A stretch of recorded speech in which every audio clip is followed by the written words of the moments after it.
કશું કીધા વગર એમણે પાલવમાં 30 મકાઈના ડોડા એના પોતાના ખેતરમાંથી લઈને આવી હતી.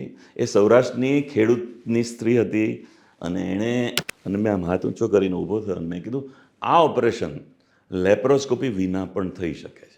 એટલે સન્નાટો છવાઈ ગયો. અમે 7-10 જણા હતા, બધા સાથે મળીને પોસ્ટકાર્ડ લખ્યું કે તમે તરત અમને પાછા લઈ જાઓ, અમને અહીંયા બિલકુલ ગમતું નથી અને નહીં લેવા આવો તો અમે તો દરિયામાં પડીને મરી જઈશું. એમ 4 સાધનોની શોધ કરી છે જે આજે પણ કેન્સર હોસ્પિટલમાં વપરાય છે. શું વાત એટલે આ બધું ઘટનાઓ જે બધી બને છે ને એ બધી કુદરત જ તમને આમ હાથ પકડીને લઈ જાય કે હવે તારે અહીંયા બેસવાનું છે, તારે આ કરવાનું છે, તારે આ માણસની વાત સાંભળવાની છે. મેં મારી ટીમને કીધું કે બધા લોકો તમારે ગ્લવ્સ કાઢવા તો કાઢી નાખો અને ગ્લવ્સ સાથે પણ પોતપોતાનું એક સ્ટૂલ લઈને બેસી જાઓ અને એક પ્રેયર કરી દો. એનું નામ મેં વિદુલાઝ ઓપરેશન આપ્યું. મારા પત્નીને ડેડિકેટ કર્યું કે જેણે મને 18,000થી વધારે ઓપરેશનો આસિસ્ટ કર્યા એના નામે તો કંઈક હોવું જોઈએ. નવી સવારમાં પૂરી પ્રસન્નતા સાથે, આનંદ સાથે આપ સર્વેનું હાર્દિક સ્વાગત કરું છું. નવી સવારનું ધ્યાન મંત્ર છે સ્વસ્થ સમાજનું નિર્માણ. તો જે વ્યક્તિ વિશેષ સ્વસ્થ સમાજ કરતા હોય, જેમના કારણે આ સ્વસ્થ સમાજ હોય એવા લોકોની મુલાકાતો પણ નવી સવારમાં આપણે બતાવીએ છીએ. આજે એવી જ એક વ્યક્તિ નવી સવારના સ્ટુડિયોમાં ઉપસ્થિત છે. તેમનું નામ છે ડૉક્ટર મુકેશ બાવીસી. મુકેશભાઈ, તમારું સ્વાગત કરું છું. Thank you so much. જ્યારે હું તમારું સ્મરણ કરું કે તમને મળું ત્યારે મને આપણા બંનેના કોમન મિત્ર ચંદ્રકાંત બક્ષી યાદ આવે. ચંદ્રકાંત બક્ષી જેટલા મોટા ગજાના સાહિત્યકાર હતા એટલા જ મોટા ગજાના ઇતિહાસકાર પણ હતા. એમણે એક વખત એવું કહ્યું હતું કે મને કોઈ કહે કે ગુજરાતના કલ્ચરલ બ્રાન્ડ એમ્બેસેડર કોને બનાવવા જોઈએ તો હું ડૉક્ટર મુકેશ બાવીસીનું નામ આપું. આવું બક્ષીએ એમને એમ તો કહ્યું ના હોય, કારણ કે ચંદ્રકાંત બક્ષી પાસે એક વેધક દૃષ્ટિ હતી અને તટસ્થ દૃષ્ટિ પણ હતી. એટલે આ એક લીટીમાં એમણે ડૉક્ટર મુકેશ બાવીસીનો આપણને પરિચય આપી દીધો કે આ વ્યક્તિ કોણ છે. તબીબ તરીકે, ડૉક્ટર તરીકે પણ એમણે ઘણા બધા કીર્તિમાનો સ્થાપ્યા છે. તેમના જીવનસાથી ડૉક્ટર વિદુલા બાવીસી પણ એમની સાથે છે. બંને જણા સાથે મળીને ખૂબ સરસ કામ કરી રહ્યા છે. મુકેશ બાવીસી સાથે આપણે ઘણી બધી વાતો કરવાના છીએ. એ બધી વાતો જુદા જુદા વિષયની હશે, એમના જીવનની હશે, એમના જીવનમાં આવેલા ચઢાવ ઉતારની હશે, એમણે અત્યાર સુધી કરેલા કામોની પણ હશે. પરંતુ એટલું ચોક્કસ છે કે એમાં જીવન હશે અને એમાં માણસ હશે. મુકેશભાઈ, આપણે પ્રારંભ કરીએ તમારા માતા પિતાથી કે તમારું વતન ક્યાં, માતા પિતા શું કરતા હતા અને તમે શિક્ષણ શું લીધું? પહેલું તો એ કહું કે મારો જન્મ છે તે રેટિયા બારસના થયો છે. ગાંધીજીના જે તિથિ પ્રમાણેના સેમ રેટિયા બારસ. અને મારો જન્મ થયો છે ગઢડા, એટલે સ્વામિનારાયણ ભગવાન જ્યાં આવ્યા હતા. મારા પિતા છે તાલુકા વિકાસ અધિકારી હતા અને માતા ગૃહિણી. પિતાનું નામ શું? CL બાવીસી અને માતા કાંતા બાવીસી. એટલે અને મારો છે ને મારા મધર સાથેનું એટલું બધું અટેચમેન્ટ કે નાના બાળક તરીકે હું એની પાછળ એનું સાડીનું પલ્લું પકડીને જ ફરું. અને એમને પણ બહુ એમ્બેરેસ, ક્ષોભ નહીં. એમને થાય કે આ શું છે. અમે 4 બાળકો હતા પણ હું એની પાછળ ફરું. ટોયલેટ જાય તો બારણું પકડી રાખું કે મારી મમ્મી હમણાં બહાર આવશે એન્ડ ઓલ દેટ.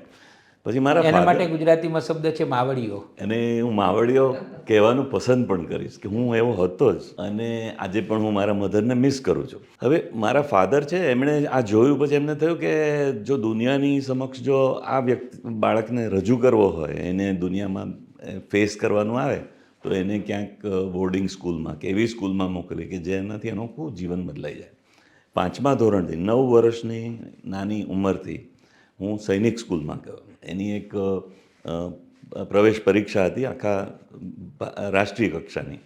અને રાજકોટમાં આલ્ફ્રેડ સ્કૂલ જ્યાં ગાંધીજી ભણ્યા ત્યાંથી મેં પરીક્ષા આપી અને હું સૈનિક સ્કૂલમાં ગયો. સૈનિક સ્કૂલમાં ગયો એટલે તમે એ સ્કૂલમાં ભણેલા ખરા? રાજકોટની જેનું નામ અત્યારે મહાત્મા ગાંધી સ્કૂલ. જેને હા ના, હું જસદણ રહેતો હતો. મારા પિતા એ પરીક્ષા તમે એ સ્કૂલમાં? હા, એનું સેન્ટર એક જિલ્લામાં એક સેન્ટર હોય એવી રીતે રાજકોટમાં હતું. બરાબર છે. તો આ તો મારી હું કનેક્ટ કરું છું કે ભાઈ ગાંધીજીના આ સ્કૂલમાંથી મેં પરીક્ષા આમ તો મુકેશભાઈ, મહાત્મા ગાંધી જે સ્કૂલમાં ભણ્યા હોય એ સ્કૂલમાં સૈનિકની પ્રવેશ પરીક્ષા લેવાય એ વિચિત્ર એ વાત બરાબર છે, એકદમ સરસ તમે નોંધ્યું. સૈનિક સ્કૂલમાં ગયો ત્યારે મને કંઈ જ કોઈ જ ખબર નહીં કે આ શું છે ને ક્યાં આવી ગયો ને હું એમ. અને મારા પિતા મારી સાથે, પપ્પા આવ્યા મારી સાથે, એક દિવસ રાત રોકાયા. બીજે દિવસે ગયા ત્યારે મને કે તને ગમશે ને? મેં હા પાડી. પણ કેમ હા પાડી આજ સુધી મને ખબર નથી, કે કારણ કે એના પછીના જે સમય મારો ગયો બહુ જ ખરાબ. મને એમ થાય કે આટલું હાર્શ રૂટીન, સવારે 5 વાગે ઉઠી જાઓ, તરત પીટીમાં જાઓ, પરેડમાં જાઓ, પછી કપડાં બદલાવો, પછી લાઇનમાં ઊભા રહીને તમારું સ્નાન કરો, આ બધું. એટલે પછી અમે 7-10 જણા હતા, બધા સાથે મળીને પોસ્ટકાર્ડ લખ્યું કે તમે તરત અમને પાછા લઈ જાઓ, અમને અહીંયા બિલકુલ ગમતું નથી, અને નહીં લેવા આવો તો અમે તો દરિયામાં પડીને મરી જઈશું એમ. તો પપ્પા તો તરત દોડીને આવ્યા, પ્રિન્સિપલને મળ્યા. પ્રિન્સિપલ કે આવું બધા છોકરાઓ લખે છે, 6 મહિના પછી જો આ તમારો દીકરો ફરીથી આવું લખે તો હું એને તમને સોંપી દઈશ. અને સાચે જ એવું છે કે 6 મહિના પછી તો આખું બધું મેન્ટાલિટી, અમારું આખું બધું બદલાઈ જાય. એમાં વળી એવું થયું કે અમારા ગણિતના શિક્ષકે એક ચોકથી પ્રશ્ન લખ્યો અને મને બધાને પૂછ્યો, મને એકલાને એનો જવાબ આવડ્યો. ત્યારે મને એમ થયું કે ના, I have a place here, મારું એક સ્થાન છે, એમ કરીને હું આગળ વધ્યો. રમેશભાઈ, 5th અંદર, 5મા ધોરણની અંદર 4 પરીક્ષાઓ, ચારેયમાં મારા 100માંથી 100 માર્ક્સ આવ્યા ગણિતમાં. તો અમારા સ્કૂલનો એક ગોપાલ નીલાની કરીને હતો, એનો 92% રેકોર્ડ હતો. એ 92% રેકોર્ડ મેં તોડ્યો. 100%. હવે એ તો તૂટે પણ નહીં, કારણ કે 100થી આ તો આગળ માર્ક્સ ના હોય. તો હું જ્યાંથી પણ પસાર થઉં, સ્કૂલમાં 500 વિદ્યાર્થીઓ, જ્યાંથી પણ પસાર થઉં ત્યારે એમ કે આણે મેથેમેટિક્સનો રેકોર્ડ તોડ્યો. એટલે એક જાતનું રેકગ્નિશન મળ્યું. ત્યાંથી હું સ્કૂલમાં સ્થાયી થઈ ગયો. સ્કૂલમાં સ્થાયી થયો એટલે પછી તો ત્યાંની એનું વાતાવરણ એવું છે કે તમને આર્મીમાં જવાનું મન થઈ જાય. રાષ્ટ્રીયતા, જે દેશભક્તિ છે એ આમ રિયલ સેન્સમાં કૂટી કૂટીને ભરેલી છે. તો હું તો મારા મધરને તો કોઈ દિવસ ઈચ્છા જ નહોતી કે હું આર્મીમાં જાઉં એમ, કે આપણે ના જવાય એમ. એના બદલે હું નક્કી થયું, યુપીએસસી જે પરીક્ષા હોય, રાષ્ટ્રીય કક્ષાની પરીક્ષા, એમાં હું ફર્સ્ટ આવ્યો. SSB કરીને સર્વિસીસ સિલેક્શન બોર્ડના ઇન્ટરવ્યૂ, એમાં હું ફર્સ્ટ આવ્યો. પણ પછી મેડિકલમાં મારા ચશ્માના નંબર -3થી વધારે હોવાથી મને ના પાડવામાં આવી. એટલે પછી હું એકદમ હતાશ થઈ ગયો. મારા ફાધર કે બેંગ્લોરથી હું પાછો આવતો હતો ઇન્ટરવ્યૂ પછી મારા ફાધરે કીધું કે તું, તને બીજે મેડિકલમાં મળી જ જાય છે, તું આખા ગુજરાતમાં ફર્સ્ટ છે, તને મળી જ જશે, એટલે તું મેડિકલમાં જા એમ. તો ત્યારના સમયમાં તો પપ્પા કહે એટલે ફાઇનલ એમ, એટલે હું તો વળી બીજે મેડિકલમાં પહોંચી ગયો. અને એક નાનો પ્રસંગ પણ મારે સ્કૂલનો કહેવો છે કે હું આજે પણ એક વક્તા તરીકે હું એસ્ટાબ્લિશ થયેલો છું. તો એનું મૂળ છે તે એક ફેલિયરમાં છે. એક સ્કૂલની અંદર હું ફર્સ્ટ આવતો હતો, એટલે અમારા હાઉસનું પ્રતિનિધિત્વ કરવા માટે મને ડિબેટમાં મોકલ્યા. એ શીઘ્ર વક્તૃત્વ સ્પર્ધા, એટલે તમારી આગળનો વક્તા બોલતો હોય એની 3 મિનિટ પહેલાં તમને 3 મિનિટ તમને મળે, એમાં તમે તૈયાર કરવાનું, બોલવાનું. હિન્દીમાં હતું. અને મારું હતું હમારે રાષ્ટ્રીય ત્યોહાર, એટલે હું આવ્યો, તૈયારી બધી મનમાં કરી લીધી. सभापति महोदय, शिक्षकगण, प्यारे मित्रों, आज का मेरा विषय है हमारे राष्ट्रीय त्यौहार. त्यौहार 2 प्रकार के होते हैं. એ બધું બોલ્યો અને પછી તરત પછી ભૂલી ગયો. બધું આમ કંઈ મનમાં આવે જ નહીં. એનાથી એક ચોથું વાક્ય હું બોલી ના શક્યો. અને હું આમ જોઉં અને પેલો ગણગણાટ શરૂ થાય એટલે આપણે ગભરાઈ જાય. પછી પ્રેક્ષકોની કરુણા થઈ, એ લોકોએ તાળીઓ પાડી કે બેસી જાય, એટલે હું તો બેસી ગયો. અને પ્રિડિક્ટેબલી હું લાસ્ટ આવ્યો. અને લાસ્ટ આવ્યો એટલે અમારે તો હાઉસના માટે એક શરમજનક, એક શેમ ગણાય. એટલે હજી તો અમે પાછા જતા હતા ત્યાં સુધીમાં મને મેસેજ આવી ગયો કે હાઉસ માસ્ટરને ડિનર પછી મળજો. પછી તો ડિનર એ ભાવે નહીં ને, કઈ રીતે ભાવે કે હવે આવતા મારા ધોલાઈ થશે એમ. એટલે પછી હું મિસ્ટર પ્રધાન હતા, આઈ કેનોટ ફોરગેટ, ક્યારે પણ આજે પણ હું મિસ્ટર પ્રધાનને ભૂલી ન શકું. મારી સામે મને બેસાડ્યો, મને કે, મેં કીધું સર માફ કરજો, હું બહુ બરાબર બોલ્યો નહીં અને આપણા હાઉસ માટે એક શેમ લઈને આવ્યો. મને કે ના, એવું નથી, તુમ બહોત અચ્છા બોલે. એટલે મને થયું કે આ તો પેલો ખોટું કહી રહ્યા છે, કે નહીં તુમ્હારી આવાज़ बहुत अच्छी है. तो नेक्स्ट डिबेट में भी तुम ही जाओगे. क्या बात है. આ ઘટના આઈ કેનોટ ફર્ગેટ, કારણ કે નેક્સ્ટ જે ડિબેટ હતી એમાં હું ફર્સ્ટ આવ્યો, અને એના પછી આજ સુધીમાં હું ફર્સ્ટ જ આવ્યો છું. હંમેશા મારી તૈયારી પણ હોય છે, ને પછી તો હવે એક ફાવટ આવી ગઈ. હું ગુજરાત યુનિવર્સિટીને રેપ્રેઝેન્ટ કરીને all India inter university debates જીતીને આવ્યો છું. નાગપુરથી, મૈસૂરથી 2 ટ્રોફીઝ હતી. ઓલ ઇન્ડિયા ઇન્ટર મેડિકલ મેં જીત્યું, બધું એમ. પણ આ જે વક્તૃત્વ જે આવ્યું તે મિસ્ટર પ્રધાને જે મને ફરી ચાન્સ આપ્યો, એ શ્રીમાન પ્રધાન can not forget it. I cannot, બિલકુલ ભૂલી ના શકાય એમ. એટલે એવું ગજબનું. એટલે આવા અમારા શિક્ષકો હતા સાહેબ. અમારી પ્રાથમિક શિક્ષણની અંદર આવા બધા શિક્ષકો હોય, અમને કેટલી બધી મજા આવે એમ. ત્યાંથી પછી બીજે મેડિકલ કોલેજ. એટલે જામનગરથી સીધા બીજે મેડિકલ. મારે એ વચ્ચે પૂછી લેવું છે તમને કે તમારી આંખો પહેલેથી નબળી હતી કે નંબર કેમ આટલા બધા આવ્યા, એનું કારણ શું? એ એક ડૉક્ટર તરીકે પણ મને એનો જવાબ નથી. હું સ્કૂલમાં ગયો ત્યારે મારું મેડિકલ ચેકઅપ થયું ત્યારે મારે ચશ્મા નહોતા. પછી હું 8મામાં આવ્યો ત્યારે એક મિસ્ટર એડવાની કરીને અમારા બાયોલોજી ટીચર, એમના અક્ષરો બહુ જ સુંદર, બોર્ડ પર બધું બહુ લખે ને પેલા ટેબલ હોય ને, કમ્પેરિઝન ટેબલ્સ ને બધું હોય, તો હું મારા બાજુમાં નિલેશ કરીને મારો ફ્રેન્ડ, એમાં જ જોઈને લખતો. એટલે મને કે કેમ મારે અક્ષરો બરાબર નથી એમ. પછી એમને ખબર પડી કે મને વંચાતું નથી બરાબર, એટલે કે તું બાજુમાંથી એટલા માટે જુએ છે. એટલે કે આ રવિવારે તારે ઇરવિન હોસ્પિટલ ત્યાં જામનગરમાં જવાનું, ચશ્મા તારા છે તો -1.5 જ નંબર, દોઢ જ નંબર હતો. પણ ત્યાં પેલું ચશ્મીશ એવું કહે ને, એવું ના કે એના માટે મેં તો પડી ચશ્મા પહેર્યા જ નહીં, તો -3 થઈ ગયા. અને મને એમ કે હું આર્મીમાં જઈ શકીશ. મારે તો આર્મીમાં જઈને જનરલ જ બનવું હતું, ને હું જનરલ બની જ ગયો હતો. મારી જે નિષ્ઠા હતી અથવા મારું જે ડેવલપમેન્ટ હતું એ મુજબ I would have been a general in the army. પણ વિધિને જે મંજૂર હોય, એટલે વિધિને એવું મંજૂર હતું કે તમારી પાસે રાષ્ટ્ર માટે કામ તો કરાવવું હતું જ, પણ એ ડૉક્ટર તરીકે કરાવવું હતું. બિલકુલ. એટલે એમણે તમને જામનગરથી મોકલી આપ્યા અમદાવાદ નહીં, બીજે મેડિકલ કોલેજમાં. અને રમેશભાઈ, એક લેખિકાએ મારા વિશે આ 1-2 વાક્યમાં સરસ લખ્યું, અને આ બાબત, આ ઘટના ઉપર, કે આર્મીમાં જઈને દેશના દુશ્મન સામે સર્જિકલ સ્ટ્રાઇક ભલે ન કરી શક્યા, પણ દુનિયાના દુશ્મન કેન્સર સામે તમે દરરોજ સર્જિકલ સ્ટ્રાઇક કરો છો. વાહ વાહ, આવું સુંદર. એટલે અને આ વાત સાચી છે, અને આ મજાની વાત છે. સાચી તો બધા જ કરે છે, પણ બધું. તમે MBBS કર્યું બરાબર? સર. પછી સ્પેશિયલાઇઝેશન શેમાં કર્યું? સ્પેશિયલાઇઝેશન મેં સ્ત્રીઓના કેન્સર્સમાં કર્યું. અચ્છા. એટલે આ ઘટના પણ કેવી છે કે MBBS વખતે પણ હું ફેમસ થઈ ગયો હતો અમારી કોલેજમાં. દરેક વક્તૃત્વ સ્પર્ધામાં હું આવતો હોઉં. અમારું જે એન્ટરટેનમેન્ટ પ્રોગ્રામ્સ હોય એનું સંચાલન કરવાનું ને બધું સરસ મને અવસરો મળ્યા. બીજે મેડિકલનું શતાબ્દી વર્ષ હતું 1979. 1879માં બનેલી. 1979માં શતાબ્દી વર્ષ હતું ત્યારે મનહર ઉદાસ, બપી લહેરી બધાને બોલાયા, તેનું સંચાલન ને બધું કરવાનું મળ્યું. બરાબર છે. એટલે મને બધા ઓળખતા હોય. હવે અમારે ત્યારે સ્પર્ધાત્મક પેલી નીટ ને બધી પરીક્ષાઓ નહોતી, એટલે અમને તમારા મેરિટ પ્રમાણે તમને આપી દેવામાં આવે. એટલે મેં નક્કી કરેલું કે મારે તો ન્યુરો ફિઝિશિયન બનવું છે.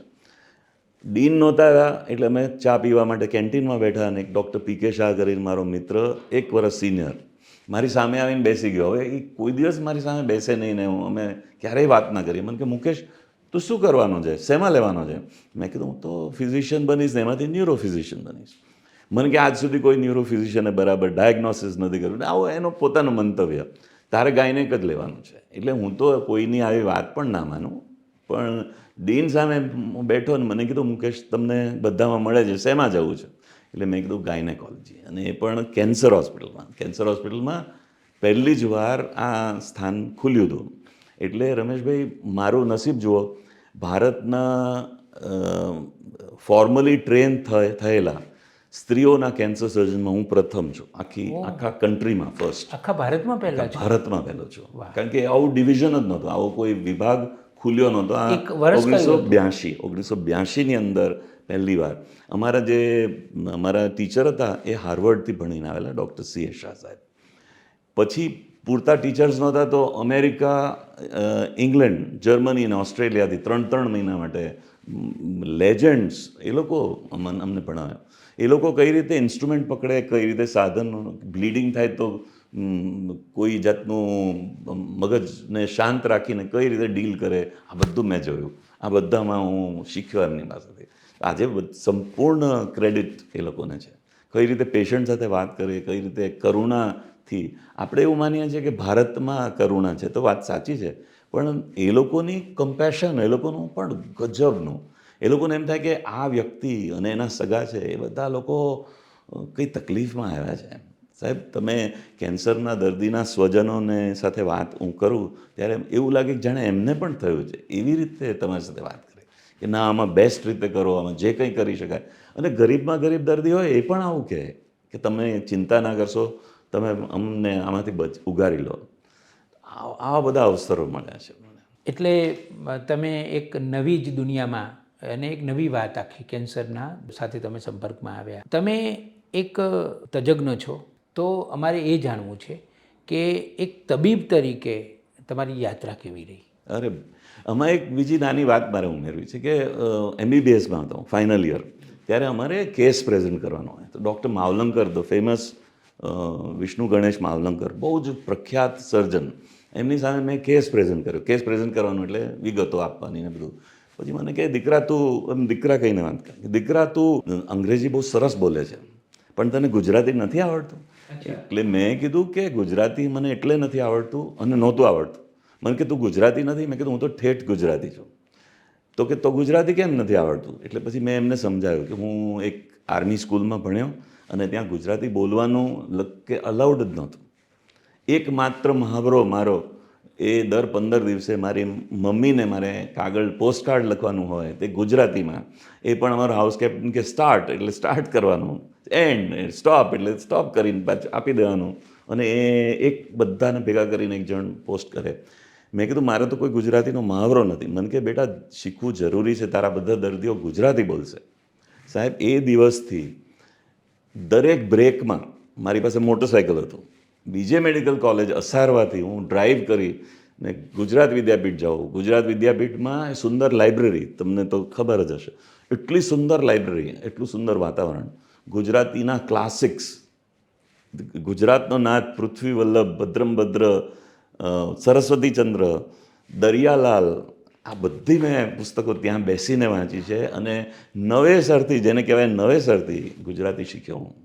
અને એટલું સરસ મને મારે એવી ધગશ હતી, એવી તાલાવેલી હતી કે મારે આ, જેણે મને એમ કીધું કે આ તો તારી પોતાની ભાષા છે, તને નથી આવડતી, એમ કીધું.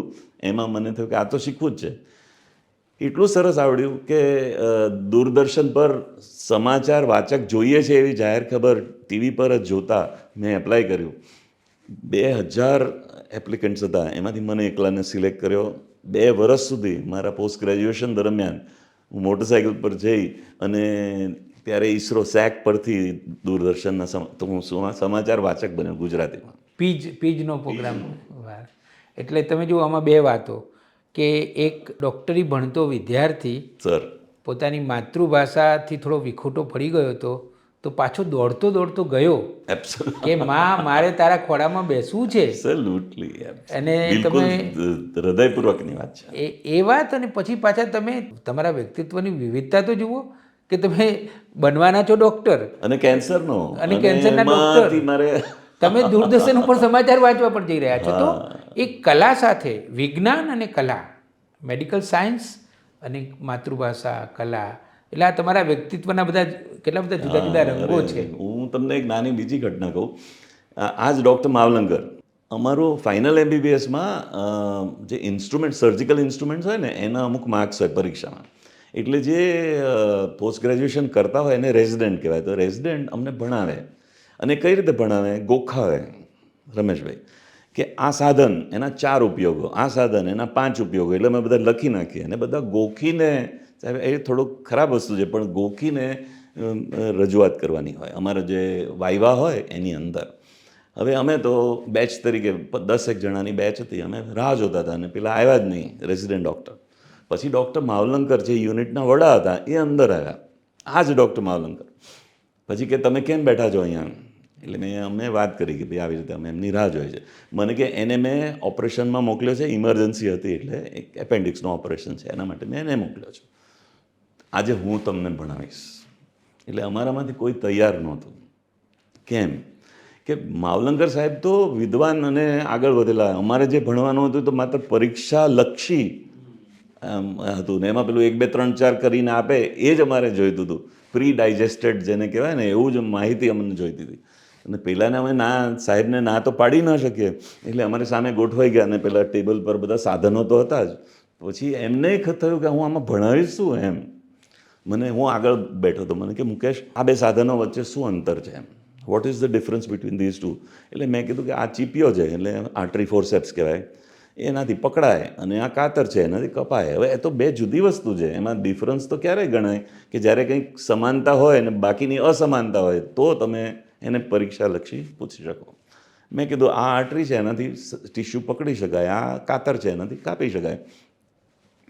ઓબ્ઝર્વ કર કે મને કે ઓબ્ઝર્વ કર. એટલે હવે હું એક જુદી દુનિયામાં પ્રવેશતો હતો. સાહેબ મને કે આનો જોઈન્ટ ક્યાં છે એ તું જો. ત્યારે મેં પહેલી વાર જોયું કે જે અમે સોય જે નીડલ જેને પકડવાની હોય એનું સાધનનું જોઈન્ટ અંતના નજીકમાં છે અને કાતર છે એમાં વચ્ચે છે. એટલે મને એક વિસ્ફોટ થયો કે આ સાધનોની રચનાની પાછળ આ બધા કારણો છે. હું પોસ્ટ ગ્રેજ્યુએશન કરતો હતો, કેન્સર હોસ્પિટલમાં હતો, ત્યારે હું મોટાભાગનો ટાઈમ લાઇબ્રેરીમાં વિતાવતો અને ટાઈમ બચે ત્યારે હું એક બકો કરીને અમારો પંચાલ પેલું જે સાધનો રિપેર કરતો હોય એની સામે એક તૂટલા સ્ટૂલ પર બેસી અને વાતોડ્યો બધી વાતો કરે ને મને મજા આવે. ને હું એ જે કરતો હતો ને સાહેબ, જે કંઈ નવું બનતું હોય ને એ જોવાની મને બહુ મજા આવતી હતી. તો એ સાધનો રિપેર કરે તો એમાં આમ ગળામાં ટ્યુબ ઉતારવાની હોય એનેસ્થેટિસને, એના માટેની લાઇટવાળી સાધન હોય. મને તો કે આ ગાયનેકોલોજીમાં આ સાધન વાપરી શકાય એમ છે. આવું લાઇટ કેમ અમારા સાધનમાં ના મૂકીએ. અમે કેન્સરના જે પેટ ખોલીદા ઓપરેશન કરતા હતા એમાં ઊંડે સુધી લાઇટ નહોતી પહોંચતી. એમાં તો ફ્રેન્ચ લાઇટ્સ હતી ત્યાં એ વખતે પણ, તે છતાં એ ઊંડે સુધી નહોતી પહોંચતી. તો મેં એક જે સાધન હતું એની અંદર લાઇટ મુકાવી, એક આખું નવા સાધનની શોધ કરી. એટલે મેં આ ઘટનાઓના અનુસંધાને 4 સાધનોની શોધ કરી છે જે આજે પણ કેન્સર હોસ્પિટલમાં વપરાય છે. શું વાત એટલે આ બધું ઘટનાઓ જે બધી બને છે ને એ બધી કુદરત જ તમને હાથ પકડીને લઈ જાય કે હવે તારે અહીંયા બેસવાનું છે, તારે આ કરવાનું છે, તારે આ માણસની વાત સાંભળવાની છે. મને યાદ છે કે હું અમેરિકાના એક છાપામાં સાપ્તાહિકમાં જોબ કરતો હતો ત્યારે તમે અને તમારા જીવનસાથી ડૉક્ટર વિદુલા બાવીસી એ બંનેની અમે એક કવર સ્ટોરી સ્થાપી. તો અમારે એ જાણવું છે કે તમે બંનેએ મળીને અને તમે એ કયા કયા એવા કામો કર્યા કે જે કામોની વિશ્વ કક્ષાએ પણ નોંધ લેવી. હું ને વિદુલા, એ તમે જે જીવનસાથી શબ્દ વાપર્યો ને એ એકદમ ઉપયુક્ત છે કે અમે સાથે ભણ્યા એક જ બિલ્ડિંગમાંથી, એ અને સી બ્લોકમાંથી પોતપોતાના સમયે બહાર આવીને લાલ દરવાજાથી બસ પકડીને બીજે મેડિકલ જતા હતા. તો પણ અમે એકબીજાની ગંભીર નોંધ ક્યારેય લીધેલી નહીં. અને પછી જ્યારે MBBS પૂરું થયું ત્યારે એ VSમાં MD કરવા ગઈ અને હું કેન્સર હોસ્પિટલમાં જે મેં વાત કરી ત્યારે જેમ આપણે અંગ્રેજીમાં કહીએ છીએ ને કે absence makes the heart grow fonder, તો અમે એકબીજાને ફોન કરતા હતા. ત્યારે મોબાઈલ હતા નહીં એટલે પેલું ડબલું હોય ને રૂપિયો નાખીને પછી વાત કરવાની, સામે જવાબ આવે, આજે તું શું કરે છે, સાંજે તારી ડ્યુટી ના હોય તો ચાલો આપણે ક્યાંક ફરવા જઈએ.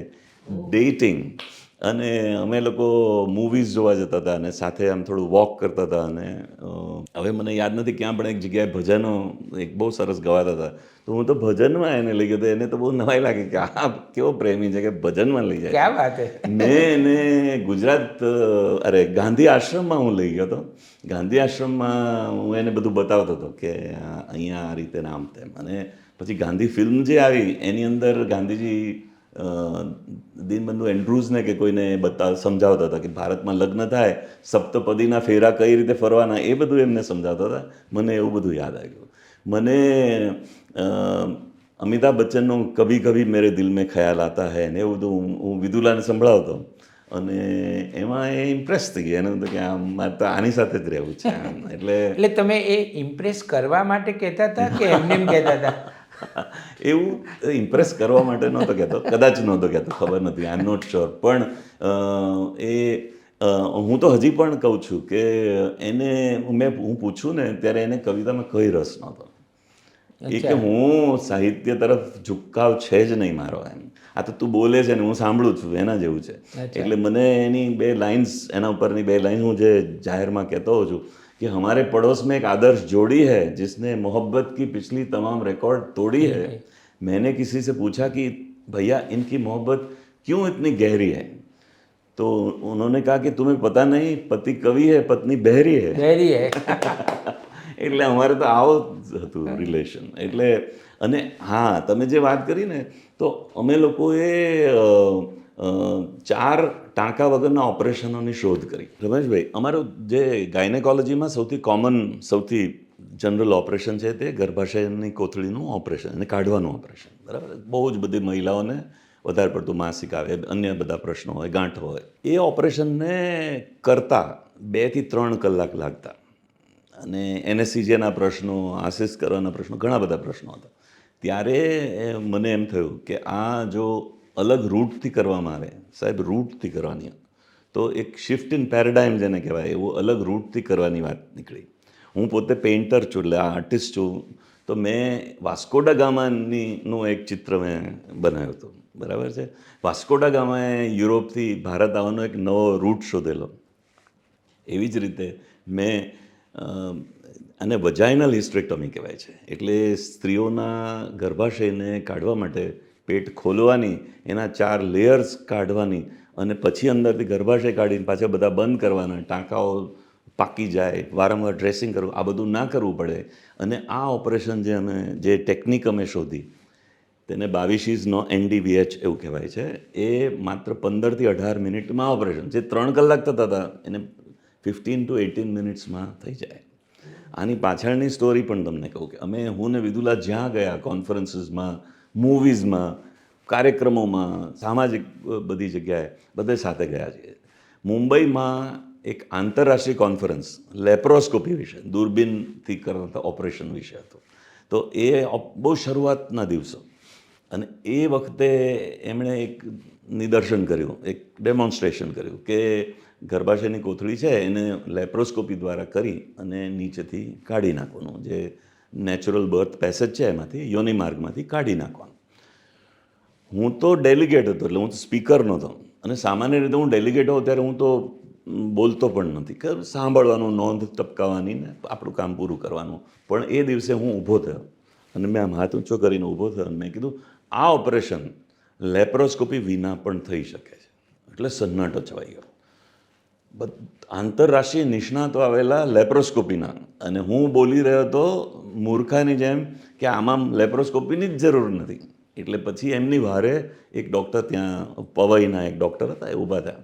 ડૉક્ટર બાવીશી, હું તમને ઓળખું છું, તમે જે કીધું લેપ્રોસ્કોપીની મદદ વિના આ ઓપરેશન, જો તમે 10 ઓપરેશનો કરો અને ફરીથી અહીંયા આવો અને તમારું વર્ક અમને બતાવો તો અમે તમને માનીએ, ત્યાં સુધી તમે ચૂપ થઈ જાઓ. એમ કદાચ ચૂપ થઈ ગયા નહીં બોલ્યા આવે, પણ એટલે આવી રીતની વાત કરી. અમે પાછા વળતા ફ્લાઇટમાં મેં બધા સ્ટેપ્સ નોંધ્યા કે આના પછી મારે આ કરવું, એના પછી આ કરવું, આ કરવું, એટલે હું આ કરી શકીશ.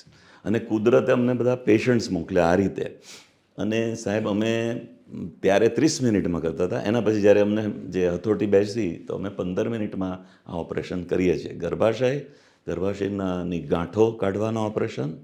અને કોઈ એક દર્દી એવું આવ્યા હતા રમેશભાઈ કે જેને હૃદયનું બાયપાસ સર્જરી કરેલી હતી 21 કે 28 દિવસ પહેલાં, અને એટલું બ્લીડિંગ થતું હતું કે એનું ડેથ થઈ જાય. તો કોઈએ સમજાવ્યું કે તમે અહીંયા જાઓ તો આ ઝડપથી એટલો એનેસ્થેસિયા એને ઓછો આપવો પડે, એટલી એની કોમ્પ્લિકેશન ઓછા થઈ શકે. એનું સરસ રીતે ઓપરેશન થયું. ડાયાબિટીક હોય, બહુ જ અતિ સ્થૂળ મહિલા હોય, એના બધાના ઓપરેશનો. હવે તો બધા લોકો આ જ ઓપરેશન કરે. એટલે લેપ્રોસ્કોપીથી જે થતા ઓપરેશન કરતાં એક સ્ટેપ આગળ આ રીતે ઓપરેશન થયા. આ ઓપરેશન અમે હિંમતનગર પાસે એક ગામમાં એક જગ્યાએ જઈને 1 દિવસમાં 16 કલાકમાં 50 ઓપરેશનો કરીને વિશ્વ રેકોર્ડ કર્યો. આ થયું છે. હવે જે ટાંકા વગરના ઓપરેશનો, જેમ મેં તમને સમજાવ્યા એમ, એક ત્રીજું ઓપરેશન છે એ ગર્ભાશય ખસી જતું હોય તો એને એની પોતાની જગ્યાએ મૂકી દેવું. અમારી ટેક્સ્ટ બુક્સ એવું કહે છે ખસી જાય તો કાઢી નાખો. મને એમ થયું કે ગર્ભાશય તો સ્ત્રીનું એક અંગત ઓર્ગન છે, એને કેમ કાઢી નાખવાનું? એમાં રોગ નથી એની અંદર, માત્ર એ એની સ્થાનથી ખસી ગયું છે. તો મેં હંમેશા એવું વિચાર્યું કે એને એના સ્થાને એનેટોમિકલી એને પોતાની જગ્યાએ એક ટેપની મદદથી, એક કોમ્પેટેબલ ટેપ હોય જેનાથી શરીરને નુકસાન ન થાય, એવી ટેપને લગાવીને મેં આ ઓપરેશનની શોધ કરી. એનું નામ મેં વિદુલાઝ ઓપરેશન આપ્યું. મારા પત્નીને ડેડિકેટ કર્યું કે જેણે મને 18,000થી વધારે ઓપરેશનો આસિસ્ટ કર્યા, એના નામે તો કંઈક હોવું જોઈએ. ક્યાં વાત? એના ટીચર્સે એમ કીધું કે વિદુલા તું તો અમર થઈ ગઈ, તારું નામ ટેક્સ્ટ બુક્સમાં આવ્યું એમ કે. અને પણ શી ઇઝ વેરી પ્રાઉડ. અને હંમેશા એક અડીખમ લેફ્ટનન્ટની જેમ, એક મારી સાથે એક સેનાપતિ હોય ને એવી રીતે એણે મદદ કરી બધી જગ્યાએ. She is a strong support. તો આ બધા ઓપરેશનોની શોધ કરી. મારા પિતા હંમેશા કહેતા, રમેશભાઈ, કે સમાજે તમને, કુદરતે તમને ટેલેન્ટ આપી, સમાજે તમને તક આપી, તો સમાજને પાછું આપો. અને એટલું ને એટલું નહીં, 10 ગણું કરીને પાછું આપો. મારા પત્ની આ વિદુલા, અમે બંને સામસામા બ્રેકફાસ્ટમાં સાથે હોઈએ, એટલે એકબીજાની સાથે વાતો કરતા હોઈએ, ત્યારે વિદુલાનું એક જ કામ કે આપણે કઈ રીતે આગળ ઇમ્પ્રૂવ કરીએ, એક જ, બીજું કોઈ ડિસ્કશન જ ના હોય. એટલે એણે એક વાક્ય કીધું કે જે તમે ઓપરેશનો કરો છો, જે શોધ કરી છે, જે તમે સાધનો વિકસાવ્યા છે, જે તમારા સ્કિલ છે અને અનુભવ છે, એનો લાભ માત્ર રિચ લોકોને ન હોવો જોઈએ. It is not a prerogative of the rich. The advantage must go to the poor, needy women of villages and Adivasi women. એટલે ગ્રામીણ અને આદિવાસી વિસ્તારની ગરીબ જરૂરિયાતમંદ મહિલાઓ માટે કેમ ના કરી શકાય? તો એ મેં બીડું ઉપાડી લીધું. મને થયું કે દર વર્ષે, સાહેબ 27 વર્ષથી દર વર્ષે અમે ફ્રી સર્જિકલ કેમ્પ કરીએ છીએ. આ એક કોઈ પણ જાતનો કોઈ પણ ખર્ચ નહીં, બધું ફ્રી એ લોકોને થાય એવી રીતે. એટલે અસંખ્ય મહિલાઓએ એનો લાભ લીધો છે. હું તો તમારા પિતાજીને વંદન કરું કે એમણે કેવું એક અદ્ભુત વાક્ય કહ્યું કે કુદરતે તમને ટેલેન્ટ આપી છે, તમને પ્રતિભા આપી છે, અને સમાજે તમને તક આપી છે. હા, આવું આ શબ્દોમાં જ. અને એટલે હવે પાછું આપો, બને એટલું વધુ ને વધુ પાછું આપો. અને તમે બંને તો કેટલું બધું પાછું આપ્યું છે સમાજને. એ પ્રયત્નો છે આપણાને, બહુ બધી તકો કુદરત આપી જ જાય છે. મારે એક કેન્સર હોસ્પિટલમાં મારું પ્રથમ જે ઇન્ડિપેન્ડન્ટ ઓપરેશન હતું એની પણ રમેશભાઈ વાત કરી છે. અમે મારું સર્જિકલ ટેકનિકને બધું જોઈને પછી મારા જે સિનિયર હોય એમણે નક્કી કર્યું કે અમને એક ઇન્ડિપેન્ડન્ટલી એ જાતે જ ઓપરેશન કરે, એ પોતે પણ હાજર ના રહે, અને અમારા જે મારા જુનિયર્સ હોય એ લોકો મને આસિસ્ટ કરે.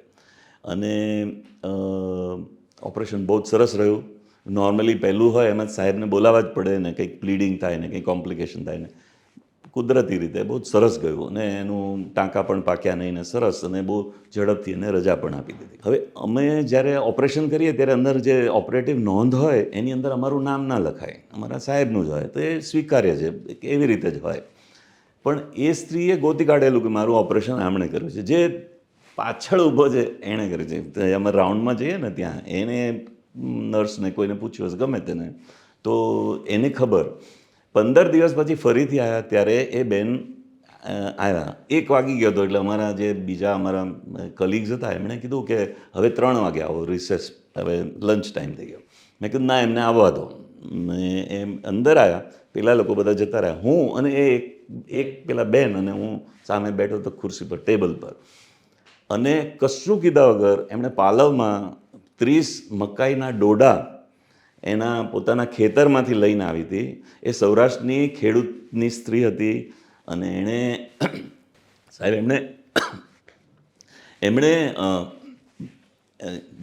આમ વેરી દીધા છે, જેને આપણે ગુજરાતીમાં કહીએ કે આ હું તમારા માટે લાવી છું. હવે મેં મારા કરિયરમાં, મારા પ્રેક્ટિસમાં ગમે તેટલી ફીસ લીધી હશે, પણ આનાથી મોટો પુરસ્કાર મને આજ સુધી નથી કોઈ આપ્યો. હું આ માની જ ના શકું કે આવું કોઈ, એને પાસે શબ્દો નથી સાહેબ.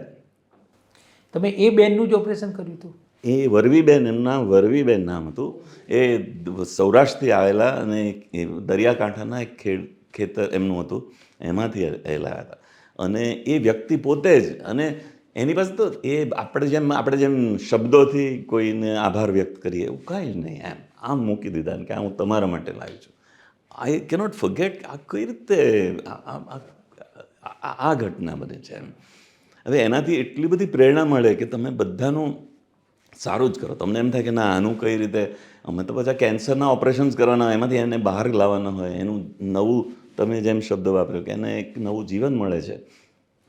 અમે બ્રેસ્ટ કેન્સર ઓપરેશન કરીએ તો આજે 30 વર્ષ પહેલાં મેં જે ઓપરેશન કર્યું તે આજે હયાત છે. એને એક પણ કીમોથેરાપી લેવી નથી પડી. અને અત્યારે અમને કોઈ પાર્ટીમાં મળે ને તો દૂરથી આમ કહે કે સારું છે એમ, નજીક આવો તો તમે એમ કહો ને કે તમે બતાવવા તો આવો, પણ સારું છે એકદમ. તો 30 યર્સ મેં એક આજે આપને મેં વાત કરી એવી રીતે શરૂઆતના વર્ષોમાં મેં એક કેન્સર ઓપરેશન કરેલું, બીજું ગર્ભાશયનું ઓપરેશન 1985માં. તો 85 એટલે સાહેબ 40 વર્ષ થયા, એને કોઈ તકલીફ નથી અત્યારે, હરતા ફરતા. They are great survivors.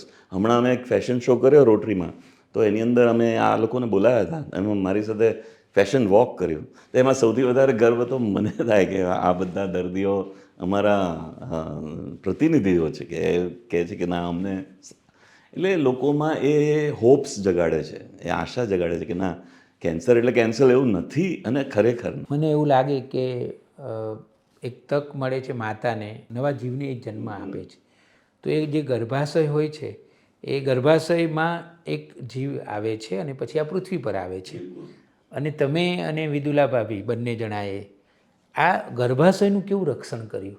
બિલકુલ, કેવું એટલે જબરદસ્ત વાત છે. જે જીવ જ્યાં જીવ રહે છે એનું જે આખું કવચ છે એનું તમે બંને કેટલું બધું કામ કર્યું એ દિશામાં. હું તમને વાત કરું, અમારી બુક્સ પ્રમાણે જ દર વખતે હું નથી ગયો એમ. અચ્છા. જે રીતે જે પ્રેમ દર્દીઓ એમના સ્વજનોએ જે સરસ રિઝલ્ટ મળે તે લોકો આપે ને, એનાથી તમારો આત્મવિશ્વાસ વધે. એક બેનને 25 વર્ષની ઉંમરે અંડાશયનું કેન્સર થયું. અમે ઓપન કર્યું એટલે મેં કીધું કે આ તો કેન્સર લાગે જ છે. એટલે મેં એના હસબન્ડને બોલાવ્યા. મેં કીધું આમાં અમારી બુક્સ મુજબ અંડાશય, સામે સાઈડનું અંડાશય અને ગર્ભાશય બધું કાઢી નાખવું પડે. એટલે પેલા દર્દીના હસબન્ડ હતા, એમણે બહુ સરસ રીતે કીધું કે સાહેબ જે યોગ્ય છે તે તમે કરશો જ, એ વિશ્વાસે જ અમે આવ્યા છીએ. પણ આમની ઉંમર 25 વર્ષની છે અને અમે પરણ્યાને અમને 4 મહિના જ થયા છે. એટલે એમને કોઈ બાળક નહીં, ગર્ભાશય એમને ખોવાનો. તમે જે ગર્ભાશયને પ્રોટેક્ટ કરવાની જે વાત આવી ને એના પરથી મને યાદ આવ્યું એટલે હું તમને, એટલે અમે ત્યારે નિર્ણય લીધો. મેં કીધું વિદુલા આનું હું માત્ર ગાંઠ કાઢીને અને ઓબ્ઝર્વ કરીશ. મને કે આર યુ શ્યોર? કારણ કે અમારી પુસ્તકો જુદું લખે છે, એ કહે છે કે આ બધું કાઢી નાખવું પડે એમ. મેં સામેની સાઈડના અંડાશયનું પ્રોપર બાયોપ્સી લીધી, આ આખી ગાંઠ કાઢી નાખી અને દર્દીના હસબન્ડને પણ સમજાવ્યું. મેં કીધું જો ખાસ તો એટલા માટે કે તમારું હમણાં જ લગ્ન થયા છે, તમારે બાળક નથી, તમે બાળક રાખી શકો ને એના પછી આપણે આનું ઓપરેશન પૂર્ણ કરીશું.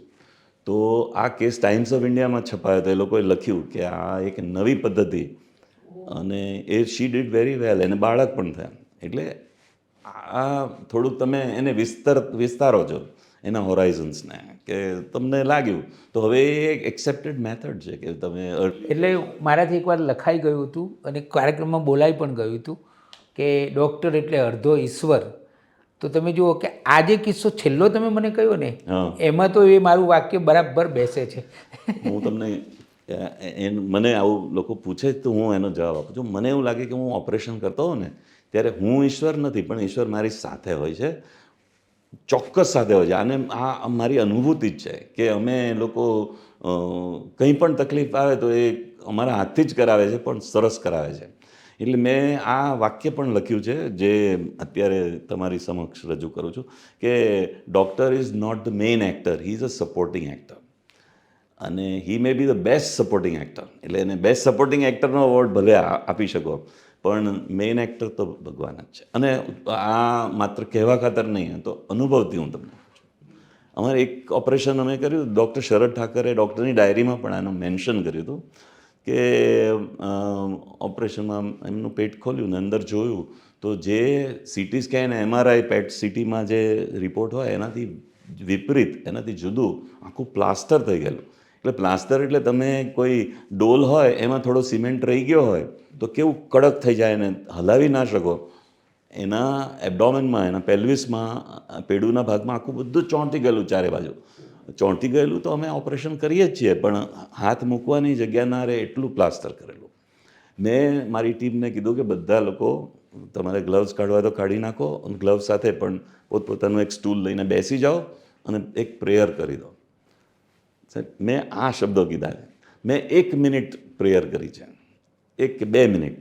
અને એમાં શું હું બોલું મને કંઈ ખબર જ નહોતી. મને એમ તો કે આમાંથી મને રસ્તો આપો, એમ જે કંઈ કીધું હશે, મને શબ્દો યાદ નથી. પણ સાહેબ એના 5 મિનિટ પછી અમે જ્યારે ફરીથી અંદર હાથ મૂક્યો, બધું હલી ગયું, બધું જ ખુલી ગયું, બધું અમે કરી શક્યા. આ હું ક્યાંય લખું ને તો કોઈ માને નહીં, એટલી ગજબની આ શક્તિ અંદર પ્રવેશે છે. This is different. આખું તમને એવું લાગે કે આ કઈ રીતે થાય એમ. અમે એ પ્લાસ્ટર ડિઝીઝ, વિદુલા મારી સાક્ષી છે, પ્લાસ્ટર ડિઝીઝમાં વિદુલા તો, અને એ એટલી બધી એક્સપ્રેસિવ છે, એ કે આવું તો કઈ રીતે થઈ શકે, આ તો કેટલું, અને બધું અમે સરસ કાઢ્યું, પેશન્ટ જીવ્યું ને સરસ. એટલે આને તો કદાચ કંઈક એવું બન્યું, ખરેખર તમે એવું જે બન્યું કે અમે પ્રાર્થના કરી અને પછી આખી વાત બદલાઈ ગઈ. અને પ્રાર્થનામાં મેં કોઈ ભગવાનનું વિશેષ ભગવાનનું નામે નથી લીધું. મેં તો એમ કીધું કે હે ભગવાન, મને આમાં માર્ગ આપો, એમ કે ખબર નહીં, આ શબ્દોય મને યાદ નથી. બસ we just sat down and we prayed અને થિંગ્સ હેપન. અને આવા કેટલા કિસ્સાઓ હશે? ગજબ. તમારું કારકિર્દીના કુલ કેટલા વર્ષો થયા? 40 વર્ષ. તો 40 વર્ષમાં તો આવા કેટલા કિસ્સા? ગજબ. હું તમને એક સિરોહી ગામ છે, સિરોહીથી એક સ્ત્રીને લાવવામાં આવી. એ પણ આવી પોતાની વીસીમાં, કદાચ 22-23 વર્ષની છોકરી હશે. એને કેન્સર થયું હતું. હવે એનું કેન્સર એવું હતું કે જેમાં ઓપરેશન ન હોય, એમાં કીમોથેરાપી આપવામાં આવે.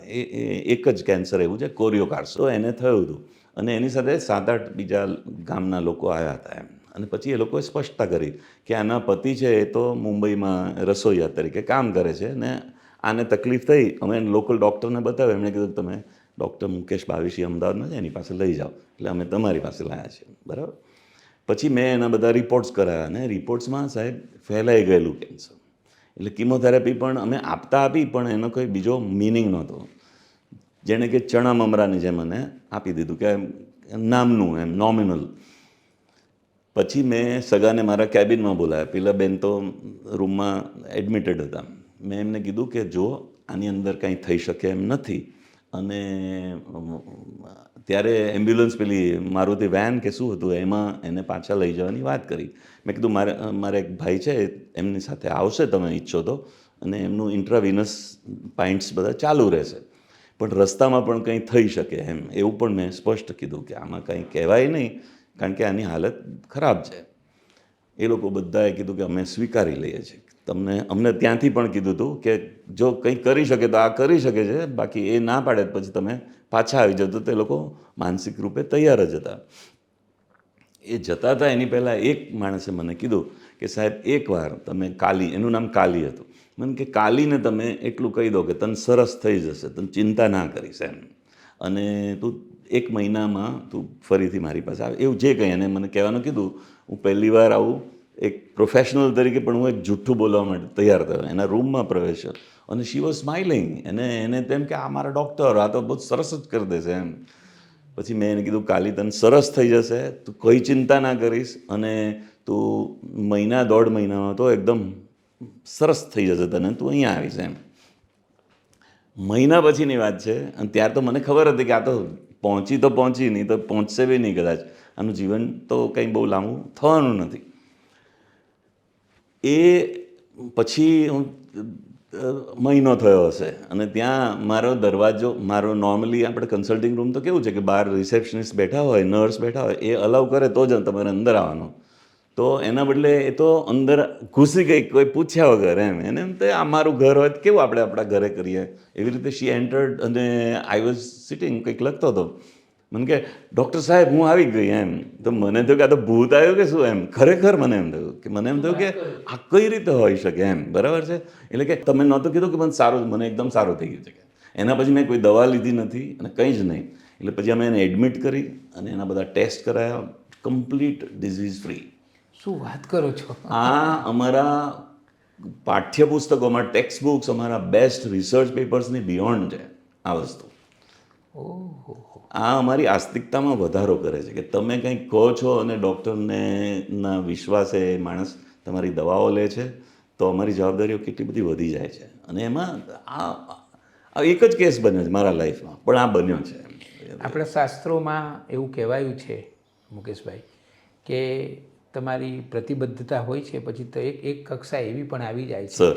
કે તમે જે વાણી હોય છે ને એ તમે જેવું બોલો એવું થવા પણ માંડે છે. હા, એકદમ સાચી વાત છે. અને મેં તો અનુભવ અને તમારાથી બોલાઈ ગયું કે 1 મહિનામાં તો તું એકદમ હરતી ફરતી થઈ જઈશ, તો એ જે બોલાઈ ગયું હતું એ ખરેખર કુદરતે સાચું પાડી દીધું એમ. અને મને તો એ ઘટના યાદ છે. મને એમ થાય કે હું તો કોઈ દિવસ આવી રીતે જૂઠું ના બોલું, જે હોય તેવું રજૂ કરવું, સારી રીતે કરવું. પણ એના બદલે મેં તો ત્યાં જઈને મેં એને કીધું કાલે તને એકદમ ઓલરાઇટ થઈ જવાનું છે, મેં દવાઓ આપી દીધી છે.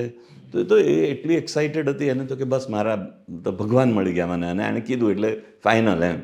તો એના શરીરમાં એવા ફેરફારો થયા હશે, એની સેલ્ફ ડિફેન્સ મેકેનિઝમ આખું ઇનિશિએટ એટલે પોઝિટિવિટી અને પ્રતિબદ્ધતા જ્યારે ભેગા થઈ જાય છે ત્યારે આવા ચમત્કારો થાય છે. Well said. વડોદરામાં કોઈક એકની દીકરી ભાગી ગઈ હતી, હું તો એમને ઓળખતોય નહોતો.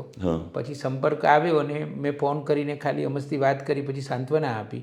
એ વખતે મારાથી અચાનક બોલાઈ ગયું કે બેન તમે ચિંતા ના કરો, તમારી દીકરી 100% પાછી આવી જશે. ગજબ. અને માત્ર અઠવાડિયામાં એ બન્યું, એ દીકરી પાછી આવી ગઈ. જોકે પછી તો એમાં હું પણ નિમિત્ત બન્યો, એ દિલ્હી સુધી પહોંચી અને પછી મેં પણ મારા પણ મને એવું લાગે છે કે આ જે પોઝિટિવિટી અને પ્રતિબદ્ધતા તમારું એ ચમત્કાર તો કરે છે. કરે છે. એવા તો તમારી મને તો એવું કહેવાનું મન થાય કે તમે આ બધા કિસ્સાઓ તમારે લખવા જોઈએ અને એનું એક અદ્ભુત પુસ્તક કરવું જોઈએ. ના, એ તમે લખો, હું તો બોલતો જઈશ ને તમને. તમે લેખક છો એટલે તમે. હવે આપણે સમાજના દાયિત્વની જે વાતો ચાલી રહી છે, તમે એક ડગલું આગળ વધીએ. રોટરી ક્લબ સાથે તમે કેવી રીતે જોડાયા? રોટરી છે અને ને એમાં તમે શું શું કર્યું? હા, રોટરી છે ને એ એક આંતરરાષ્ટ્રીય સેવા સંસ્થા છે. અને લગભગ 12 લાખ જેટલા એના સભ્યો છે. અને 200 દેશોમાં, એક દેશમાં એ છે, બરાબર છે. હવે એવું બધું મને ખબર હતી, આપણે બધું થિયરી બધી જાણીએ, પણ પછી ક્યારેય એવું મન નહોતું થયું કે મારે આમાં જોડાવું. મારો એક મિત્ર છે, એ એનો ક્લબનો પ્રેસિડેન્ટ બનવાનો હતો. એટલે રોજ મને ફોન કરે અને મને કહે કે તારે બનવાનું છે, કારણ કે હું પ્રેસિડેન્ટ બનવાનું છે. આ સામાન્ય ડાયલોગ હોય છે. એટલે મેં કીધું મારે નથી બનવું, મને આમાં રસ નથી. કારણ કે આપણને ઘણીવાર છે ને કોઈ સારી વસ્તુ હોય પણ એની પૂરી જાણકારી ના હોય એટલે રસ ના હોય. એણે મને 56 વાર ફોન કર્યો, 56 વાર. મેં 56મી વાર એને એવું કીધું કે સારું, હું મારો ચેક મોકલાવી દઉં છું, પણ હું આવીશ નહીં. એટલે મને એમ તો કે એ એમ કહેશે કે ના તો રહેવા દે એમ. એના બદલે કે હા મોકલાવી દે ચેક. એટલે મને તો કે આ તો કેવો નિર્દય માણસ છે કે પૈસા લઈ લેજે, તું આવવું હોય તો આવ, નહીં આવું તો નહીં, મારે તો તું સભ્ય બને એટલું જ. પણ રમેશભાઈ, 6 મહિનાની અંદર કંઈક એવું બન્યું કે મને એમ લાગ્યું કે આ સંસ્થાનો હું ભાગ છું અને મારે આમાં કન્ટિન્યુ કરવું છે. એ વાત 1996માં બની. આજે 2025માં 29 વર્ષ પૂરા થયા, પણ હજી હું અડીખમ રોટરીની સેવા કાર્યમાં જોડાયેલો છું. તમને નવાઈ લાગશે, ચંદ્રભાગાનો ખાડો કરીને વાડજ પાસે એક સ્લમ છે, ત્યાં હું સાન્તાક્લોઝનું ડ્રેસ પહેરીને, દાઢી લગાવીને, આખો સાન્તાક્લોઝ બનીને મારા પત્ની અને મારી દીકરી સાથે અમે લોકો ત્યાં ગયા અને ચોકલેટો વહેંચીને, રોટરીના નામે એમ, વી લવ રોટરી એમ. તો અમિત અંબાલાલને બધા લોકો અમારા ક્લબમાં આવ્યા, ત્યારે હું એ જ ડ્રેસ પહેરીને ત્યાં આવ્યો. તો એમને ગજબનું લાગ્યું કે આ કઈ રીતે હોઈ શકે કે આટલો જાણીતો ડૉક્ટર છે અને આવો ફની કાર્ટૂનની જેમ ફરે છે એમ. પણ એ રોટરી અમને શીખવે છે કે તમે કંઈ પણ કરો તો સરસ કરો. આ વર્લ્ડ રેકોર્ડ અમે કર્યો તે અમે રોટરીને ડેડિકેટ કર્યો કે આ રોટરીનું એમ. એક ફેસબુક, બરાબર છે, ફેસબુક પરથી મને કોઈ મારી એક મિત્રએ મને જણાવ્યું કે ઇન્ડિયન IIM છે જે આપણું, એના ફૂટપાથ પર એક સ્ત્રી પડેલી છે, એને તું મદદ કરશે, આટલું જ લખ્યું. મેં કીધું હા, એને મોકલી આપો મારા ક્લિનિક પર, કે પૈસા વૈસાની ચિંતા ના કરજો, અમે કેટલા બધા લોકોની ફ્રી સર્જરી કરીએ છીએ. મને કે એને તો તારે ત્યાં આવવાનું શક્ય નથી, તારે જવું પડશે એને ત્યાં. તો મેં કીધું સારું. ક્લિનિક આવર્સ પછી હું ત્યાં ગયો અને મારા કાચનો બારી પેલો પેન ખોલીને મેં કીધું કે સવિતાબેન કોણ છે એમ, જે વ્યક્તિનું નામ મને આપ્યું હતું. તો એક બેન આવ્યા અને એમનું બ્લાઉઝ ખોલી નાખ્યું અને એમણે બતાવ્યું કે મને અહીંયા સ્તનનું કેન્સર છે. આખા સ્તન ગાયબ, એટલું કેન્સર જ હતું, એટલું મોટું થઈ ગયેલું. તો મેં કીધું કે અમને બેસાડ દો ને તમારા હસબન્ડને પણ બેસાડ દો. એટલે એ પાછળ બંને બેસી ગયા. પણ એના હસબન્ડ છેક સુધી એમ કે અમારી પાસે કોઈ પૈસા નથી હો સાહેબ. એમને એમ થયું કે આ ગાડીમાં બેસાડે છે તો પછી ઓપરેશનના ક્યાંક પૈસા થશે. એક પણ પૈસો નહીં. એમની હાલત નહોતી કે એ સર્જરી કે એનેસ્થીસિયા ફેસ કરી શકે. અમે એમને લેટેસ્ટ પેરેન્ટ્રલ ન્યુટ્રિશન એવું કહેવાય છે, એટલે ઇન્ટ્રાવિનસ તમે ખોરાક તમે વેઇન દ્વારા આપી શકો. એ વખતે નવું શોધાયેલું હતું, એ પણ અમે એમને ફ્રી કરી આપ્યું. અને અમે એ રોટરી એનો ખર્ચ કર્યો અને એમાં એને તૈયાર કર્યું. અને પછી અમે ઓપરેશન કર્યું. ઓપરેશન કર્યું ત્યારે 31 ડિસેમ્બર હતી. અને એ સમયે એના 1 વર્ષ પહેલાં નિર્ભયા કાંડ થયો હતો. જે પેલું 31 ડિસેમ્બરની જે પ્રોગ્રામ્સ હોય ને જેમાં બધા ડાન્સ કરે ને એમાં એ દીકરીને મુશ્કેલી પડી હતી. ત્યારથી અમે એવું નક્કી કરેલું, મેં ને વિદુલાએ, કે હવે પછી ક્યારે પણ અમે કોઈ ડાન્સ પાર્ટીમાં નહીં જઈએ. તો we have not gone to any dance party after that. મને થયું કે આપણે 31 ડિસેમ્બર કોઈ સારું કામ કરીને ઉજવીશું. અને કુદરતે અમને આ સવિતાબેન મોકલી આપ્યા. એમનું ઓપરેશન મેં જ્યારે પ્રેઝન્ટ કર્યું કેસ તરીકે, ત્યારે કોઈએ કીધું કે આને તો તમારે ક્લોઝ જ ના થાય. તમે જે ઓપરેશન કરો એના પછી ચામડી સામસામે બેસાડવાની હોય, પોસિબલ જ નથી. મેં એવું કીધું અને મને એવું અનુભવ થયો કે તમારા ઇન્ટેન્શન સારા હોય તો કુદરત તમને મદદ કરે છે. અમે એક નવી ટેકનિક શોધી અને ઝેડ પ્લાસ્ટિક કહેવાય છે. એટલે એવી રીતે તમે ચામડી સામસામે બેસાડી શકો. એ બેનને અમે આ નવી ટેકનિક દ્વારા એનું ક્લોઝર કર્યું અને શી ડીડ વેરી વેલ. તમે તો સરસ કર્યું એમ. અને બધા મીડિયામાં કંઈ જાણ થઈ હશે એટલે બધા એનો ઇન્ટરવ્યૂ કરવા આવે. તો એને પૂછે તમારા ડૉક્ટરનું શું નામ છે? તો કે નામ નથી ખબર. કે અમને નામ નથી ખબર, પણ એક ચશ્માવાળા ડૉક્ટર અમને અહીંયા લઈ આવ્યા હતા અને એમણે ઓપરેશન કર્યું. એટલે આ બધું અમને આ બધી સ્વૈચ્છિક સંસ્થાઓ દ્વારા એમની મદદ મળે છે. મદદ કરતાં પ્રોત્સાહન મળે છે કે તમને દે એડમાયર કે તમે આવું સારું કામ કર્યું, તો તમને વધારે સારું કામ કરવાનું મન થાય. એક જનરલ પ્રેક્ટિશનર સરખેજ બાજુ પ્રેક્ટિસ કરે. એક નાની દીકરીને લઈને આવ્યા, 22 વર્ષની હતી, મુસ્લિમ છોકરી, અને 5 કિલોની ગાંઠ હતી સાહેબ. સ્તનમાં 5 કિલોની ગાંઠ. બરાબર? 5 કિલો સાહેબ, 5 kilo. I am not mincing words. હવે એ નોકરી કરતી હતી અને એટલું ક્ષોભનીય, એટલી એમ્બેરેસિંગ સિચ્યુએશનમાં કે એની નોકરી છૂટી ગઈ.